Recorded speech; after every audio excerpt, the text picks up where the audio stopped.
j'ai beaucoup de personnes qui arrivent à moi en étant épuisées professionnellement parlant. Souvent, ce sont des personnes qui ont fait des choix de métier de cœur, de métier passion et qui se sont épuisées à vouloir apporter des changements dans les structures dans lesquelles elles travaillaient. Des changements pour aller vers du meilleur, vers plus d'efficacité. Cette situation, je l'ai vécue et ça m'a amené en 2016 à donner ma démission. Est-ce que toi, tu te reconnais aussi dans cette description? Alors, comment faire pour ne pas se retrouver épuisé, frustré après de bons et loyaux services? C'est une clé que je te partage dans cette vidéo. Avant de poursuivre, je me présente, je suis Anne-Chantal Junot, coach Job Bonheur. J'accompagne les gens à trouver leur métier de cœur, à s'épanouir dans leur travail et à expanser leur activité pour les indépendants. C'est quoi cette clé? Ce qu'il faut savoir, c'est que toute structure, quelle qu'elle soit, association, entreprise, organisation, est un système et qu'un système tend toujours à être en équilibre, quitte à ce que ce soit au détriment d'une des personnes du système. Imaginez-vous cela, un système c'est comme un mobile, ces mobiles qu'on pond au-dessus des berceaux des bébés. Quand on va toucher une pièce du mobile, le mobile il fait quoi?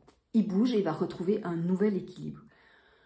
Dans les entreprises, l'équilibre, il peut être dysfonctionnel. Donc, il peut se faire au détriment du bien-être de certaines personnes du système. Parce que les systèmes professionnels, ils sont là pour engranger de la valeur, pour faire un chiffre d'affaires, des bénéfices. Il y a une visée commerciale et c'est à ce niveau-là qu'on va aller voir si le système est en équilibre ou pas. Seulement, comme ça peut se faire au détriment d'une ou de certaines personnes du système, eh bien ce système, pour lui, il n'est pas très important de savoir si il est en équilibre et que c'est au détriment de votre stress, de votre santé, de votre épuisement, de votre bien-être au travail. D'autant plus qu'au niveau professionnel, souvent, nous sommes à la croisée de plusieurs systèmes.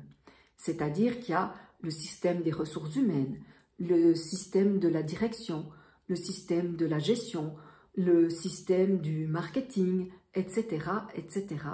Donc, vous êtes dans ce qu'on appelle un système complexe puisque vous êtes à l'intersection de plusieurs systèmes. Et ces systèmes complexes, comme j'ai dit, il peut être dysfonctionnel. Mais en tant qu'individu, c'est un leurre de penser qu'on va pouvoir faire bouger un système complexe. Parce que on n'a pas ce pouvoir-là. Et en fait, quand on est passionné par notre métier, qu'on a vraiment envie que ça s'améliore, qu'on a des valeurs aussi humaines, eh bien, on va essayer de faire bouger quand on voit qu'il y a beaucoup de personnes malades dans l'entreprise, qu'il y a beaucoup de stress, beaucoup de fatigue, que les relations ne sont pas au mieux. On a envie d'essayer de faire changer ce système et on va, vous voyez, je fais ce mouvement-là, on va poser des actions, on va essayer de faire changer. Mais en fait, le système, lui, il n'a rien à faire de tout ça. Tant que ça dégage des bénéfices, tant que le service pour lequel il existe fonctionne, eh bien, lui, il est bien, il se sent bien. Donc, ce n'est pas le système qui a un problème, c'est nous en tant que membres de ce système, en tant que personne qui appartient à ce système. Donc, il ne sert à rien d'essayer de changer le système parce qu'on va s'épuiser. C'est plutôt de voir qu'est-ce que je peux faire pour que moi, je me sente mieux dans ce système. Et là, ça demande d'aller poser des actions qui sont complètement différentes de ce qu'on fait d'habitude. Parce que vous le savez, c'est de la folie de croire qu'on va apporter du changement en faisant toujours la même chose. Alors, c'est beaucoup mieux dit par Einstein, mais c'est ça. Donc, il faut poser des actions complètement différentes.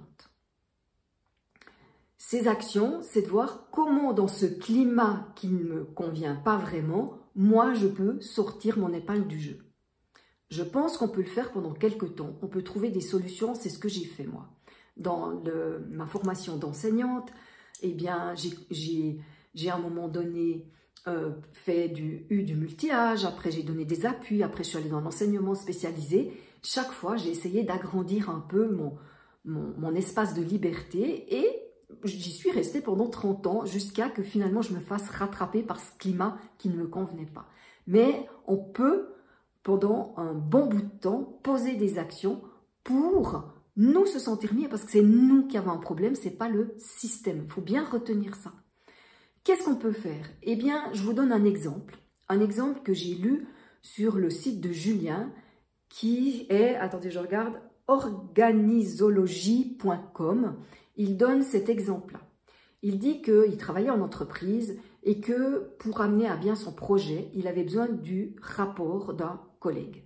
Et ce collègue ne lui donnait pas le rapport.